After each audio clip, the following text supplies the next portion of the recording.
They expected a mechanic to fix the patrol car, but laughed when a little girl appeared. With an oversized jumpsuit and determined eyes, she asked to see the engine. No one believed her until the smoke stopped and the engine's roar filled the garage. That day, prejudice fell silent, and the entire town had its operation saved by a simple child. If this story interested you, don't forget to subscribe to our channel and tell us which city you're watching from. We continue. I promise this will be the best story you'll ever hear in your life. In the garage of the Riverside Valley Regional Security Department, the clock showed 5:30 a.m. when Sergeant Rodriguez entered hurriedly, slamming the door forcefully. The first rays of sunlight barely illuminated the spacious and austere environment, filled with patrol vehicles lined up like soldiers in formation. The smell of oil and rubber permeated the air. "We have a serious problem," he announced, approaching Lieutenant Mark, who was coordinating preparations for Operation Golden Eagle. "The main patrol car is showing failures, and we need it working in less than 2 hours." Operation Golden Eagle was not a common procedure. It was a strategic action to dismantle a smuggling network that had been challenging authorities for months. Every detail had been meticulously planned. The central patrol car, the only one equipped with the necessary communication system, was a fundamental piece in that operational puzzle. "Call John," ordered the lieutenant, referring to the mechanic responsible for fleet maintenance. "Impossible. He's out on leave. Knee surgery," replied the sergeant, walking toward the problematic vehicle. "And the substitutes are all involved in an incident in the capital. They wouldn't get here until afternoon." Time, that invisible enemy, seemed to run faster with each minute. The central vehicle, a robust, specially adapted model, emitted irregular noises. When the hood was opened, a cloud of dense smoke escaped like a sigh of despair. The dashboard indicated extremely high temperature. The engine was clearly at its limit. "Maybe we should postpone," someone suggested in the background. Lieutenant Mark shook his head, displeased. "Impossible. The operation has already been coordinated with other precincts. Any delay would compromise months of investigation." It was at that moment that an older car, with paint worn by time, parked near the garage entrance. From it emerged a woman of approximately 40, wearing a janitor's uniform, carrying an improvised toolbox. Beside her, a slender girl no more than 10 years old wore a jumpsuit much too large for her delicate size. Her brown hair was tied in 2 colorful bows, contrasting with the seriousness of her attentive gaze behind purple-framed glasses. "Good morning, Mrs. Mary," greeted Sergeant Rodriguez. "Today is Saturday. It's not your cleaning day." "I came to pick up my payment," the woman replied. "The administrative chief asked me to stop by early today." The girl's gaze quickly shifted to the open patrol car, with the police officers around it, tense expressions. She gently pulled her mother's sleeve. "What's the problem with the car, sir?" she asked with a firm voice despite her apparent shyness. Some muffled laughter echoed through the garage. The sergeant smiled condescendingly. "Nothing you need to worry about, little one. Adult business." The mother intervened, adjusting the badge on her uniform. "My daughter understands engines, you know. Her father is a mechanic. Before he got sick, he was the best in the region. John Wilson is my dad," added the girl, lifting her chin with discreet pride. "He's been teaching me since I learned to talk." A momentary silence took over the environment. John Wilson was, in fact, recognized for his exceptional competence. His absence was felt not only by the police force, but by the entire town of Riverside Valley. "What's your name?" asked Lieutenant Mark, approaching. "Emily." "Emily Wilson," she responded, extending her small hand in a surprisingly formal gesture for someone so young. The lieutenant shook her hand, feeling calluses on the tips of her delicate fingers, unmistakable marks of someone who already handled tools frequently. "Look, Emily, I appreciate the interest, but this is an official vehicle and—" "Can I just take a look?" she interrupted. "If I can't identify the problem, you don't lose anything. And if I can—" Her look completed the unfinished sentence. The officers exchanged doubtful glances. The clock continued to advance, relentless. The lack of options weighed more than skepticism. 5 minutes, conceded the lieutenant. Under supervision, Emily approached the vehicle like someone approaching a patient in an emergency room, with respect, attention, and method. She asked for a flashlight, which was handed to her by a still distrustful officer. With precise movements, she examined every visible component of the overheated engine. "Compromised cooling system," she diagnosed, after 3 minutes of silent analysis. So there are loose connections here and here, she pointed out, with surprising confidence. And there's an almost invisible crack in this lower hose. That's why the radiator fluid is leaking and the engine overheating. Sergeant Rodriguez leaned in to verify. It took him a few seconds to locate the fine line that revealed the crack in the hose, exactly where the small finger was pointing. "How did you see that?" he asked, genuinely impressed. "Practice," Emily replied simply. "My dad always says that eyes need to be trained to see what's hidden." A murmur of admiration ran through the garage. The girl then asked permission to attempt a palliative repair. It would be temporary, she explained, but sufficient for the patrol car to function throughout the day. With permission granted, Emily requested some basic materials: industrial thermal tape, plastic ties, a clean cloth, and water. She worked with the concentration of a surgeon, each movement calculated. Her mother observed from a distance, a discreet smile on her lips. However, while trying to execute the repair, Emily encountered an unexpected setback. The thermal tape applied to the damaged hose began to come loose due to the extreme heat of the engine. For a few seconds, the girl hesitated, feeling the weight of the gazes around her. Failure seemed imminent, and with it, the confirmation that she was just a child trying to do an adult's job. She closed her eyes for a moment. A flash of memory brought the solution. The same containment technique she had seen her father use once, when they were working together on a delivery truck with a similar problem. "I need a piece of inner tube rubber," she requested, with renewed confidence, "and 2 more large ties." The material was quickly provided. Emily moistened the cloth and placed it strategically to dissipate some of the localized heat. Then, she applied the rubber as a second layer of protection over the thermal tape, securing everything with the ties in a configuration that her father called an emergency sandwich. She topped off the radiator fluid, checked other connections, and made adjustments to adjacent hoses. "You can start it now," she instructed, stepping back. The engine was started. Initially, the noise remained irregular, generating expressions of disappointment, but gradually, the rumble stabilized. The smoke ceased. The dashboard showed the temperature returning to normal levels. A different silence took over the environment, a silence of admiration and respect. "It worked," declared Lieutenant Mark, almost incredulous. "It really worked." "It will hold all day," Emily guaranteed, cleaning her grease-stained hands on a cloth. "But I recommend a complete replacement of the hose as soon as possible, and checking the cooling system connections. Some show signs of wear." The lieutenant checked his watch. Thanks to the girl's quick and efficient intervention, the operation could proceed as planned. He directed a look of genuine gratitude at Emily. "How can I thank you?" Emily smiled, revealing a slightly chipped front tooth, mark of a fall in her father's workshop years earlier. "No need to thank me. My dad always says that knowledge is only valuable when it's shared." Lieutenant Mark gestured to one of the officers, who returned minutes later with a police department t-shirt, the smallest they could find, still too big for Emily's tiny body. "At least accept this," he insisted, "and I'd like you and your mother to come back at the end of the day. If all goes well, we'll have much to celebrate, and much to thank you for." Emily hugged the shirt against her chest, her eyes shining with contained emotion. That small gesture meant more than a simple thank you. It was recognition, something she had never experienced outside the family environment. "We'll be back," promised Mrs. Mary, embracing her daughter by the shoulders with visible pride. The patrol car departed punctually at 7:30 a.m., as scheduled in the original operation timeline. Emily watched the vehicle moving away, feeling a mixture of satisfaction and anxiety. She had done her part. Now all that remained was to wait and hope that the repair would hold during the entire mission.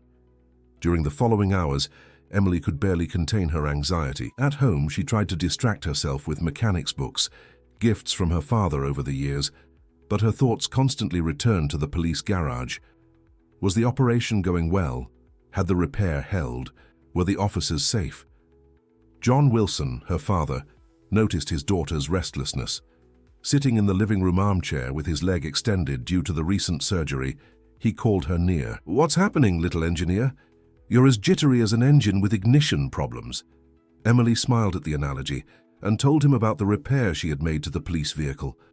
Her father's eyes, tired from convalescence, shone with renewed pride.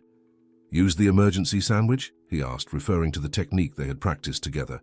Yes, it was the only solution I found when the thermal tape started to give way with the heat. John ran his hand through his daughter's hair, undoing one of the bows unintentionally.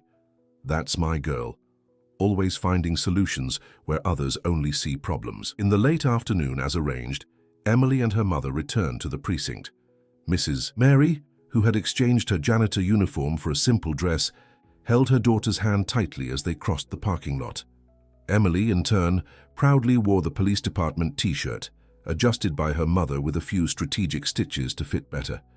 The atmosphere in the garage was completely different from the tense morning they had witnessed. Officers chatted animatedly, some still filling out reports, others storing equipment. When they noticed the presence of the duo, a wave of smiles and nods of recognition swept through the environment. Lieutenant Mark approached immediately, extending his hand to Emily with the respect he normally reserved for adults.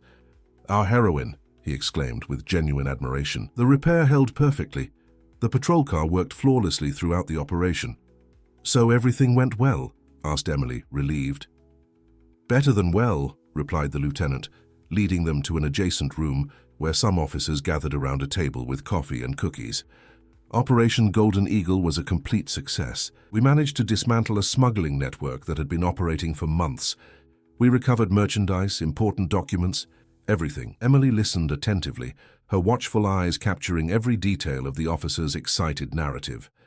He explained, in simple terms, how the Central Patrol Car had coordinated communication between various teams spread throughout the city, how strategic areas were simultaneously surrounded, how perfect synchronization ensured that no one escaped. "And you know what's most impressive?" continued the lieutenant. "At one point, we had to cross a stretch of quite rough dirt road. I thought your repair wouldn't handle the jolts, but it held up perfectly. You have your father's talent, no doubt." The girl blushed slightly at the compliment, but her gaze conveyed confidence. "Engines are like people," she philosophized, repeating one of John's favorite teachings. "If you understand what they're trying to tell you, they'll rarely let you down." The phrase, too mature for her few years, drew admiring smiles from those present. Officers from other sectors, who had heard about the mini mechanic, approached to meet her. One of them, Corporal Oliver, had a special interest in the subject. "My motorcycle has been failing on takeoffs," he commented. "I've already changed the spark plugs, checked the carburetor, but the problem persists. Any ideas?" Emily adjusted her glasses thoughtfully. "It could be an obstructed fuel filter, or maybe the fuel pump is losing pressure. Have you checked the complete supply line?" The technical conversation continued for a few minutes, to the amazement of those present. The girl spoke of mechanical components and diagnostic processes with the naturalness of someone discussing lunch options. Her passion was evident in every word, in every gesture that imitated the functioning of the parts. "Since when have you been interested in engines?" asked a female officer, fascinated by the child's resourcefulness. "Since forever," Emily replied with simplicity. "My crib was in the corner of my dad's workshop. They say I slept better with the sound of tools than with lullabies." Mrs. Mary confirmed the story with a nod, adding details. At 4, she could already identify tools just by touch. At 6, she started helping with small repairs. Now at 10, she already solves problems that many adults can't. The maternal pride in Mary's voice was palpable. Emily, in turn, seemed slightly uncomfortable with the spotlight, not from insecurity, but from genuine modesty, another quality inherited from her father. "I want to study mechanical engineering when I grow up," she revealed when asked about her dreams, and then, who knows, develop more efficient and less polluting engines. The planet needs that. The conversation was interrupted by the unexpected arrival of John Wilson. Supported on crutches, the mechanic entered the room slowly, accompanied by an officer who had helped him out of the car.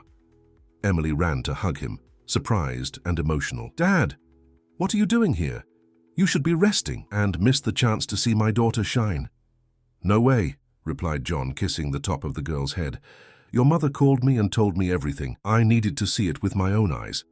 Lieutenant Mark approached to greet the mechanic. "Your absence is being felt, John, but apparently we have a first-rate substitute." John smiled, proud. "I may be temporarily out of service, but my knowledge continues working through her." The group headed to the garage where the Central Patrol Car was parked, now clean and silent after the long workday. John asked to examine the repair made by his daughter. With careful movements due to the crutches, He leaned over the engine and inspected the improvised solution. "Exactly as I would have done," he declared after a few minutes of silent analysis. "Maybe even better. See how she positioned the ties at opposite angles to distribute the pressure. Smart." Emily absorbed each word of approval like a thirsty sponge. Her father's recognition, her first and most important teacher, meant more than all the compliments received during the day. Night was falling over Riverside Valley when the family finally prepared to leave. Lieutenant Mark, however, asked them to wait a moment. He returned minutes later with an envelope in his hands. "Tomorrow there will be a small ceremony in the precinct auditorium," he announced. "Nothing too formal, but we'd like all three of you to be present, especially you, Emily." "Ceremony?" asked the girl, confused. "A simple tribute," explained the lieutenant. "The regional chief was impressed with your story. He wants to meet you personally and offer an official recognition." Emily exchanged hesitant looks with her parents. "I don't know if I deserve a tribute. I just did what anyone with knowledge would do." John placed his hand on his daughter's shoulder. "Recognition isn't vanity, Emily. It's encouragement, not just for you, but for other children who might be inspired by your example." Her father's words, as always, contained the wisdom Emily needed to hear. She nodded, accepting the invitation with a shy smile. The next morning, the Wilson family arrived punctually at the precinct auditorium. Emily wore her special occasion dress, a navy blue model with small white details, and her hair was tied in a single side braid, a careful work of her mother. John, still on crutches, wore a dress shirt for the first time in months. The auditorium, although small, was surprisingly full. Besides the officers Emily already knew, there were representatives from the mayor's office, local journalists, and even a group of students from a nearby school, accompanied by their teacher. The regional chief, a middle-aged man with a severe expression softened by a cordial smile, conducted a brief but meaningful ceremony. He narrated the events of the previous day, emphasizing how Emily's technical intervention had been crucial for the operation's success. "Extraordinary talents deserve extraordinary recognition," he declared, before giving the girl a symbolic certificate of junior consultant and a special identification card that would allow future supervised collaborations with the maintenance team. Emily received the items with hands trembling with emotion. When invited to say a few words, she initially hesitated. She looked at her parents in the front row, seeking courage. John made a small gesture of encouragement with his head. "Thank you for the recognition," she began, her voice initially timid, gaining firmness gradually. "But the real merit belongs to my father, who shared his knowledge with me since I was little, and to my mother, who always supported my passion for engines, even when it meant more clothes to wash." The small joke drew warm laughter from the audience. Emily continued, now more confident. "I learned that technical knowledge has no age or gender, and that complex problems sometimes have simple solutions, if we look with attention and respect. That's how I intend to continue, learning, sharing, and never underestimating challenges or people." The girl's sincere and mature words made a visible impression on those present. When she returned to her place, she was received with enthusiastic applause that made her blush intensely. After the ceremony, a small reception was organized in the precinct hall. Emily, still stunned by the unexpected attention, curiously observed the movement around her. Journalists requested interviews, which John gently postponed for another time. Children from the school asked to take photos with the mini mechanic, as they already called her. In the following days, Emily Wilson's story made the headlines of local newspapers. The Little Big Mechanic displayed the front page of the Riverside Valley Daily, with a photo of the girl next to the patrol car she had saved. Reports on the city radio detailed the extraordinary feat. In a few days, what had begun as an emergency repair transformed into a regional media phenomenon. The precinct garage began to receive frequent visits. Curious journalists, educators interested in the pedagogical potential of the story, and even politicians seeking to associate their image with the phenomenon of the moment. Lieutenant Mark, impressed with the reach of the repercussion, commented to John that he had never seen so much movement in that traditionally reserved space. While the city celebrated the young mechanic, Emily faced mixed reactions in her school environment. On Monday after the incident, she entered the classroom as always, hair tied in colorful bows, backpack heavy with technical books, discreet steps. However, something had changed. Whispers followed her through the corridors. Curious glances examined her as if trying to decipher an enigma. During the break, a group of classmates surrounded her in the schoolyard, bombarding her with questions about the police operation. Emily responded with simplicity, always emphasizing the technical part and minimizing her role in the event. "It's not a big deal," she insisted. "Anyone with basic knowledge of mechanics would have identified the problem." "But it wasn't just anyone there. It was you," observed Gabriel, one of the few close friends who shared her interest in sciences. "And that's amazing." Not everyone, however, reacted with admiration. Brittany Montgomery, daughter of the owner of the largest car dealership in the region, observed the scene with visible discomfort. She approached with her group of followers, interrupting the animated conversation. "Quite a coincidence you were there at just that moment, don't you think?" she questioned with false casualness. "Seems like someone likes attention." The comment, loaded with poorly disguised envy, caused immediate discomfort. Emily felt her face heat up, but maintained her composure, remembering her father's frequent advice. "Insecure people transform admiration into criticism. It's not about you, it's about them." "I was there because my mother works cleaning the precinct," she responded with calculated calm, "and I helped because I could. That's all." Brittany shrugged, unconvinced. "Lucky you, then. Very convenient." Teacher Helen Quinn, who observed the interaction from a distance, approached at the exact moment to prevent the situation from escalating. An experienced educator, she recognized the classic pattern: exceptional talent attracting both admiration and resentment. "Emily, could you help me carry some materials to the science lab?" she asked, creating a strategic exit for the girl. On the way to the laboratory, the teacher addressed the subject with sensitivity. "It's not always easy to deal with your own brightness, Emily. Some people are bothered by others' light." Emily nodded, thoughtful. "I thought I would be happy with the recognition, but now I don't know. It's strange when people look at you differently." "The recognition is deserved," affirmed the teacher. "What's important is how you choose to handle it. You can let it go to your head, or you can transform it into something bigger than yourself." That conversation planted an important seed in Emily's thinking. In the following days, while digesting the mixed reactions around her, she began to formulate an ambitious idea. If her knowledge had value, why not share it? On a Thursday night during the family dinner, Emily presented her proposal to her parents. "I want to give talks at public schools," she announced, between one forkful of rice and another. "Teach mechanics fundamentals to children like me." John and Mary exchanged surprised looks. "Talks?" questioned her father. "That's quite a responsibility for someone your age." "I can start small," argued Emily. "Maybe at my own school. Teacher Helen already said she would support the idea." The determination in his daughter's eyes was unmistakable, the same that John recognized in himself when young, facing seemingly insurmountable challenges. "If that's what you want, we'll find a way," he finally agreed. Emily's first talk happened 2 weeks later, in the modest auditorium of Washington Elementary School.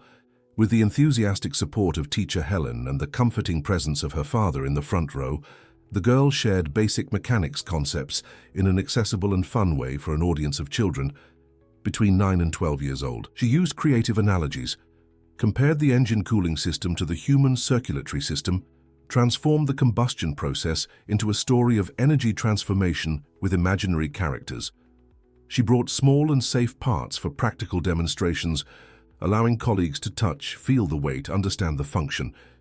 The success was immediate. Students who normally had difficulty concentrating remained attentive throughout the presentation. Enthusiastic questions arose at the end.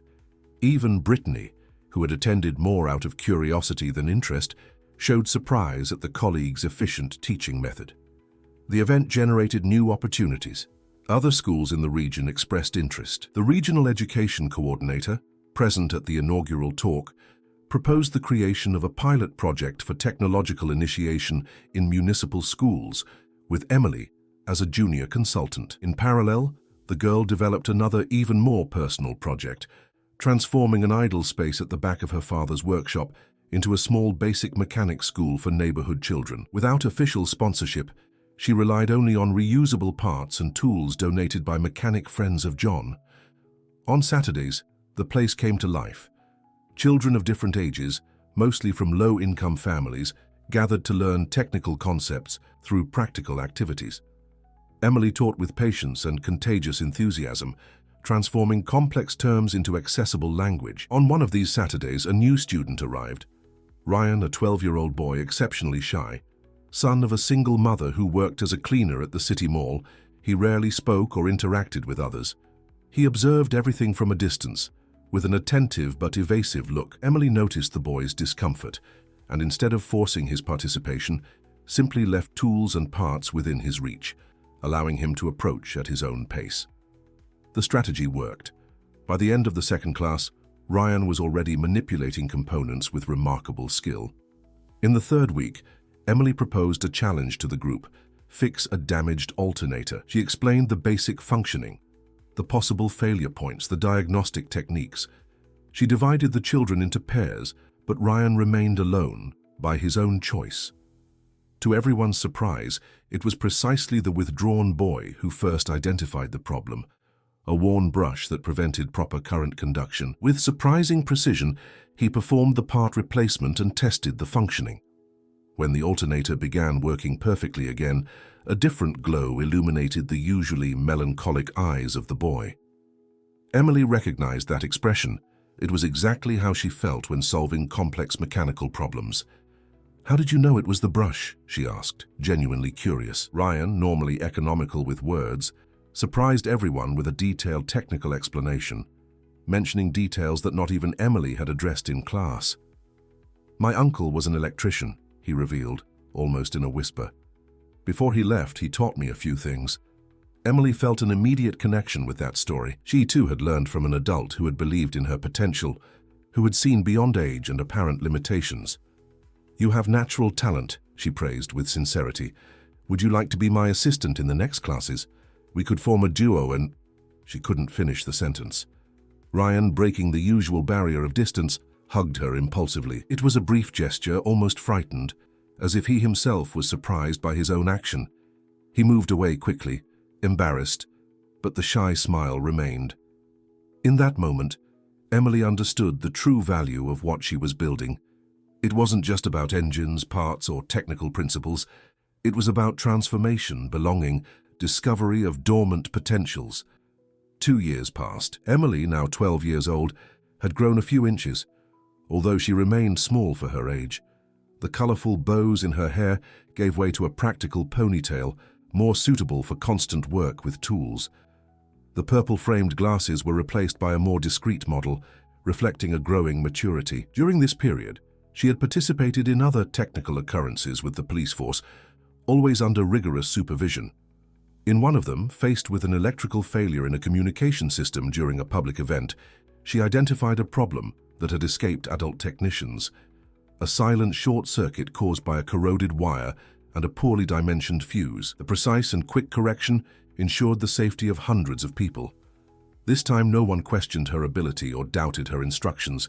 She was received with genuine respect and attention, earned not only by her uncommon talent, but by her consistently humble and professional posture. The project in schools had expanded throughout the region. The course in her father's workshop now had a waiting list and support from local companies, which provided materials and even scholarships for the most promising students. Ryan, the once withdrawn boy, had effectively become Emily's right-hand man, revealing an exceptional talent for electronics that perfectly complemented the friend's mechanical specialty. On a particularly busy Saturday morning at the school workshop, Emily was receiving a new group of children when she noticed the presence of an unknown man observing the activities. He wore a well-cut suit and carried an executive briefcase, a displaced figure in that environment of dirty jumpsuits and scattered tools. John approached his daughter, discreetly pointing to the visitor. "It's the new engineer hired by the police force. Seems like he came to check out the project." Emily smiled, imagining he would be another enthusiastic supporter. She continued the demonstration class, passionately explaining the functioning of an electronic injection system to the attentive group of children. At the end of the activity, the man requested a private conversation with the Wilson family. In the small improvised office at the back of the workshop, he formally introduced himself. "I am Engineer Robert Carter, responsible for the technical department of the Regional Security Precinct." His tone was polite but distant. "I came to discuss an important issue related to Emily's participation in the corporation's activities." Emily's smile gradually faded as the engineer exposed his concerns. According to him, there were legal and technical issues that made a minor's participation inappropriate even under supervision in official technical services. "I do not question your daughter's technical ability," continued Engineer Robert, with excessive formality. "But there are protocols and standards that cannot be ignored. My official recommendation will be for the immediate discontinuation of her participation in any technical activity at the precinct."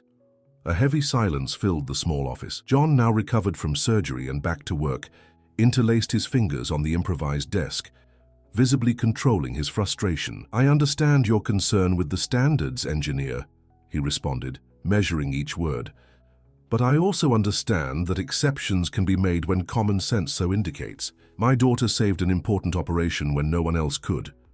Robert maintained an impassive expression. "Precisely why I am here personally. I recognize the extraordinary contribution, but I cannot ignore the risks involved, both for the corporation and for Emily herself." Emily, who had remained silent, finally spoke up. Her voice, although young, carried a surprising maturity. "May I make a suggestion?" she asked, adjusting her glasses with the characteristic gesture that always preceded her most brilliant ideas. The engineer nodded, curious. "What if, instead of applying knowledge directly, I could share it? Train adults in the community with the fundamentals I learned from my father." The proposal caught everyone by surprise. Emily continued, developing her reasoning as she spoke. "We could create a basic technical training program for precinct employees, essential notions of preventive mechanics, identification of common problems, first aid for vehicles in emergency situations. I would just be the instructor, under supervision of qualified adults like my father and you if you want to participate." Robert leaned slightly forward, genuinely intrigued by the proposed solution. A 12-year-old girl had just found an elegant way to circumvent the bureaucratic impasse that he himself had created. "It's an interesting approach," he admitted after a few seconds of reflection. "We would have to structure it properly, define clear limits of action, obtain formal authorizations." "Naturally," agreed Emily, with the confidence of someone who already visualized the project in full operation. "I can prepare a detailed proposal for your evaluation." Mary observed her daughter with a mixture of pride and admiration. Emily had always been exceptional with machines, but her true genius might be in her ability to find solutions where others saw only insurmountable obstacles. In the following weeks, the proposal took concrete form. Emily, with the help of her father and teacher Helen, developed a structured technical training program. The project was formally presented to the board of the regional precinct and, after careful analysis, received conditional approval for experimental implementation. The first training group gathered 10 employees, drivers, administrative agents, and 2 police officers interested in improving their technical knowledge. Classes happened twice a week, in the late afternoon, in an adapted space in the precinct garage itself. Engineer Robert, initially skeptical, became a constant presence in the training sessions. He observed with growing interest the surprising didactics of the young instructor, who managed to translate complex concepts into accessible language without ever simplifying too much or underestimating the student's intelligence. "You have a rare gift," he commented once, after a particularly successful class on automotive electrical systems, "not just for understanding machines, but for making others understand." Emily received the compliment with the same humility as always. "I learned from my father that stored knowledge is like a rusted tool. It loses value over time." The training program prospered, expanding to other precincts in the region. The model developed by Emily was documented and adapted for different contexts, always maintaining its original essence: accessible technical knowledge, immediate practical application, valuing autonomy. In parallel, the social project in the workshop continued to flourish. Ryan, now 14, had assumed growing responsibilities, developing a specific module on basic electronics that perfectly complemented the mechanics classes. Other former students also returned as volunteer instructors, creating a virtuous cycle of shared knowledge. What had begun as a modest initiative had become a regional reference in inclusive technical education. At the annual Riverside Valley Technology Fair, an event that gathered educational institutions and companies from the region, Emily was invited to exhibit an ambitious prototype, a hybrid engine developed with predominantly recycled materials, capable of operating with surprising efficiency and low pollutant emissions. The project, fruit of months of collaborative work with Ryan and other students from the course, attracted significant attention. Visitors of all ages crowded around the modest stand to observe the engine in operation and listen to the detailed explanations of the young inventor. Among the spectators was Professor August Mitchell, a renowned researcher from the State University and known for his implacable skepticism in the face of innovations he considered superficial or poorly grounded. "Interesting proposal," he commented after examining the prototype in detail. "But I have doubts about the viability on a real scale. The energy reuse system seems inconsistent with the basic laws of thermodynamics." The comment, formulated in a deliberately technical and intimidating tone, momentarily silenced the public around. Emily, however, was not shaken. With methodical calm, she explained the scientific principles that grounded each aspect of the project, even citing recent studies that validated her approach. "Regarding the specific thermodynamic question," she concluded, after 15 minutes of precise argumentation, "I agree that there are inherent limitations. That's why we implemented this compensatory system here." She pointed to an almost imperceptible component, which redistributes the inevitable loss through this secondary circuit. Professor August blinked a few times, visibly surprised by the articulate and technically impeccable response. He expected to find a prodigious child, perhaps, but not a genuinely scientific mind capable of defending her ideas with such propriety. "Fair," he finally conceded. "Unconventional approach, but well-founded. Congratulations." That reluctant recognition, coming from one of the most demanding minds in the regional academic scene, had an immediate effect. The audience exploded in spontaneous applause.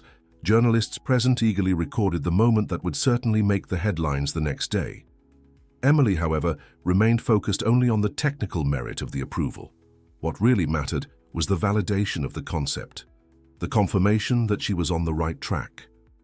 After the fair, opportunities multiplied. The hybrid engine project received invitations for demonstrations at larger events. Universities expressed interest in offering specialized mentorship.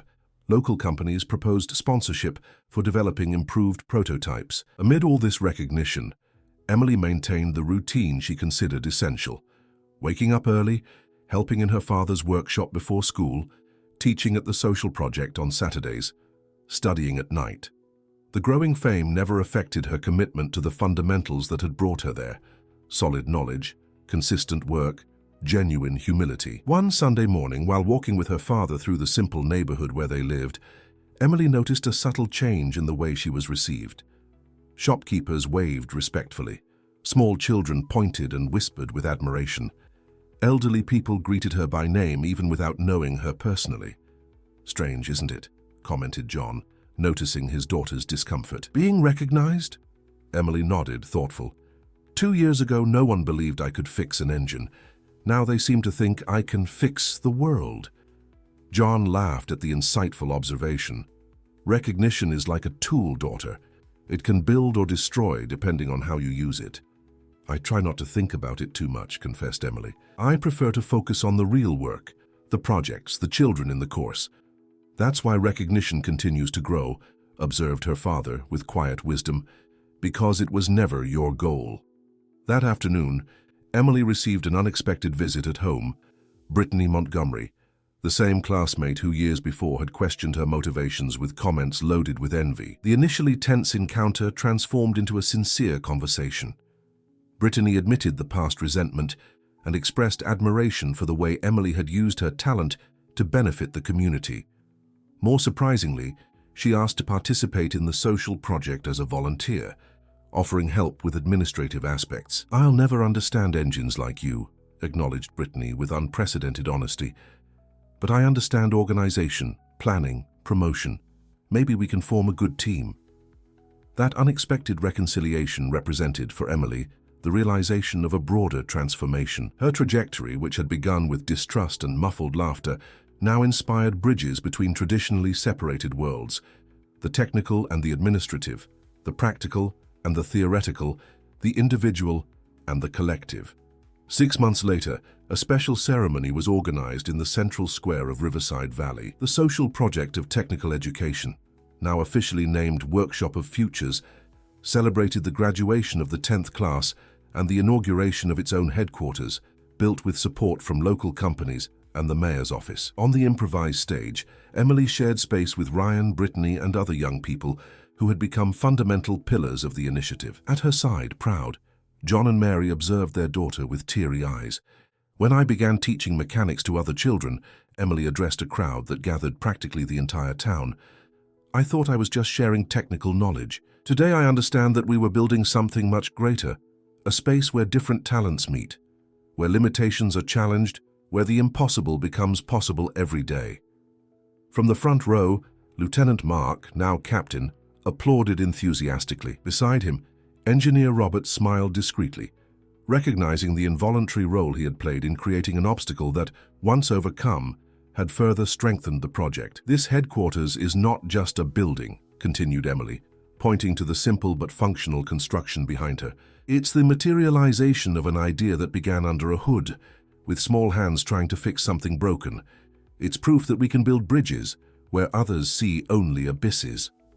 The final words were almost drowned out by spontaneous applause. Children participating in the project held up colorful posters that read, "Thank you, Emily," in uneven letters. Former students, now employed in workshops and companies in the region, silently witnessed the lasting impact of that initiative in their lives. Emily Wilson's trajectory, which had begun with distrust and muffled laughter in that precinct garage, had become a symbol of social transformation, not just for the precocious genius that had impressed everyone, but mainly for the way she had used her exceptional intelligence to serve, teach, and inspire. What had begun as an improvised repair on an overheated engine had transformed into a powerful gear that moved dreams, opportunities, and real changes in the community. At 12 years old, Emily had already understood a truth that many adults never reach, that our talents, whatever they may be, find their true purpose when placed at the service of others. That shared knowledge multiplies in geometric progression, creating waves of impact that surpass any individual recognition. As she watched the sunset that special afternoon, sitting on the steps of the new headquarters with Ryan and Brittany at her side, Emily reflected on the path traveled and the future challenges. She still dreamed of the mechanical engineering college, of more efficient engine projects, of technological solutions for social problems. But now she understood that her greatest contribution might not be what she built with her own hands, but what she inspired others to build. Not what she fixed alone, but what she taught others to fix.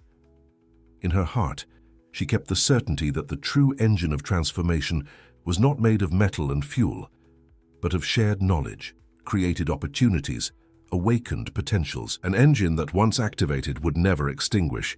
It would continue working through touched lives, discovered talents, transformed futures. And so, with the simplicity that had always characterized her, Emily continued her path. Waking up early, helping in the workshop, teaching on Saturdays, studying at night, never losing focus on what really mattered: knowledge, humility, and purpose. Her story, which had begun with an apparently simple mechanical problem, had revealed itself to be a potent parable about the transformative power of knowledge applied with intention. About how a small girl, with big ideas and a generous heart, could change not just an overheated engine but an entire community. Riverside Valley was no longer the same, and neither was Emily. Both had grown together, transforming each other, proving that the greatest catalysts for change often come from the most unlikely places, including from under a hood, with an oversized jumpsuit, a flashlight in hand, and a heart ready to serve. The end of the story.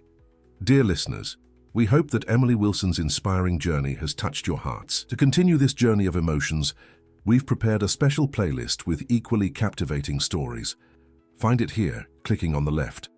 If you liked this narrative about overcoming and talent, don't forget to subscribe to our channel and give a like to the video. Daily, we bring unique stories that explore the complexity of life and the transformative power of dreams. Don't miss our upcoming content. We're eager to read your comments and know what touched you most in this story.